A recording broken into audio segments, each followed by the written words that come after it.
दोस्तों, राइन family channel में आपका स्वागत है।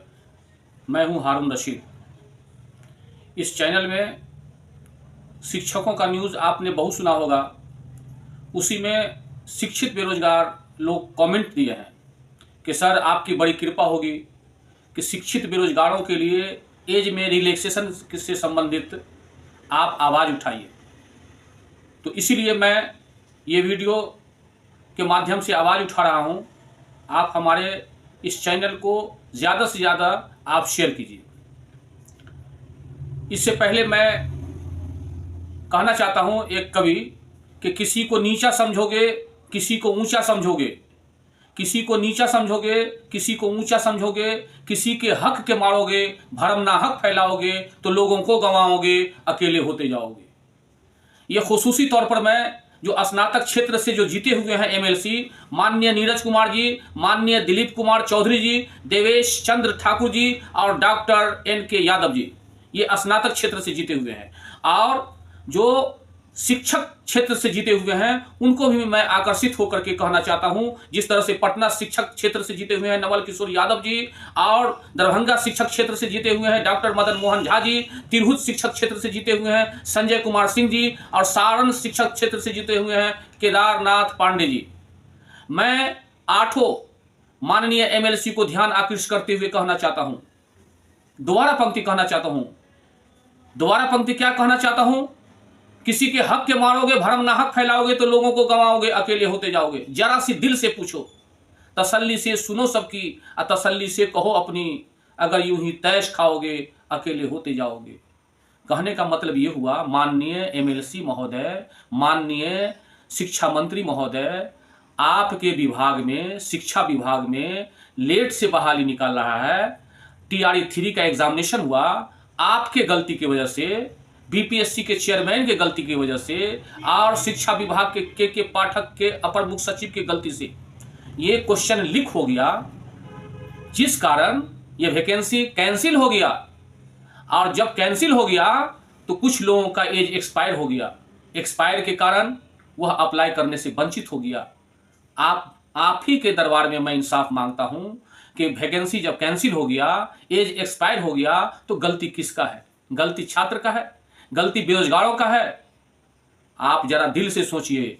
जो बेरोजगार लोग सर्टिफिकेट प्राप्त किए हैं, बीएड, एमएड, डीएलएड का प्राप्त किए हैं, बीए पास किए हैं, बीएससी पास किए हैं, एमएससी पास किए हैं, पढ़ते पढ़ते उसका एज जो है 33-34 वर्ष चला गया, और उसके बाद जो है जब वैकेंसी का समय आता है तो आपका विभाग में आपके गलती के कारण, आपके भयंकर गलती के कारण, आपके शिक्षा विभाग बीपीएससी की गलती के कारण जितने शिक्षित बेरोजगार हैं आप उसको फांसी लगा रहे हैं। कहां का इंसाफ है? आप कह रहे हैं एज एक्सपायर हो गया। जरा सा मैं आठों माननीय सदस्यों को कहना चाहता हूं, नीरज कुमार जी जो माननीय एमएलसी हैं, आप बुद्धिजीवी हैं, सब लोग बुद्धिजीवी हैं, मैं आकर्षित होते कहना चाहता हूं कि आप लोगों का उम्र 60 साल, 65 साल, 70 साल है, और आप जो है सबका सेवा कर सकते हैं। क्या ये बीएड, एमएड, डीएलएड जो शिक्षित बेरोजगार हैं, क्या 40 वर्ष, 45 वर्ष के बाद सेवा नहीं कर सकता है? बच्चे को नहीं पढ़ा सकता है? इसीलिए आप लोगों से गुजारिश है कि अपनी आवाज बुलंद करके इन लोगों को 10 साल का एज रिलैक्सेशन दीजिए, आयु में छूट दीजिए। आपकी बड़ी कृपा होगी। ये बेरोजगार, शिक्षित बेरोजगार तराही हो रहा है, और शिक्षित बेरोजगार ये बिहार का बहुत बड़ा पिलर है। मान लीजिए यही कारण है कि शिक्षित बेरोजगार का जो है माने आशा के किरण से दिखता है कि ये सरकार हमको बनावेगा, नौकरी देगा, ये सरकार नौकरी से देगा। अब भला बताइए, ये लोग पढ़ते पढ़ते जो है समय बीत जाता है। यूनिवर्सिटी में लेट से रिजल्ट निकलता है, वैकेंसी लेट से निकलता है, 5 साल के बाद वैकेंसी निकलता है, 10 साल के बाद वैकेंसी निकलता है। ये लोग शिक्षित बेरोजगार लोग जो बीएड, एमएड, बीटेक, एमटेक कर करके ये लोग बैठ जाता है। भला बताइए, ये आपके दरबार में ये आपका इंसाफ है? आप ही इंसाफ कीजिए। इसीलिए आपकी बड़ी कृपा होगी कि ये शिक्षित बेरोजगारों को आप अपने शिक्षा विभाग में 10 साल का एज रिलैक्सेशन दीजिए, आयु में छूट दीजिए, जिस कारण ये लोग वैकेंसी में अप्लाई करेंगे, और अगर हो गया तो वाह वाह, नहीं हो गया तो घर बैठेगा। लेकिन आप चांस दीजिए।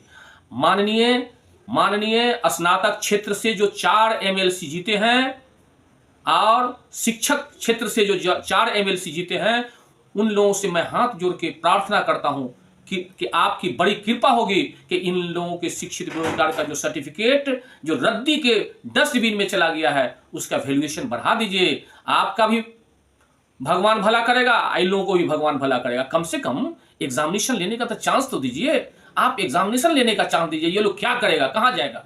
इसीलिए ये मौलिक अधिकार है। जब एग्जामिनेशन पास हो गया बीएड एमएड का, तो इसको अधिकार है कि हम बीएड एमएड का जो परीक्षा पास किए तो शिक्षक वैकेंसी में जाने का अधिकार है। इसीलिए आपकी बड़ी कृपा होगी, आपकी असीम कृपा होगी कि इन शिक्षित बेरोजगार लोगों को 10 साल का एज रिलैक्सेशन दीजिए।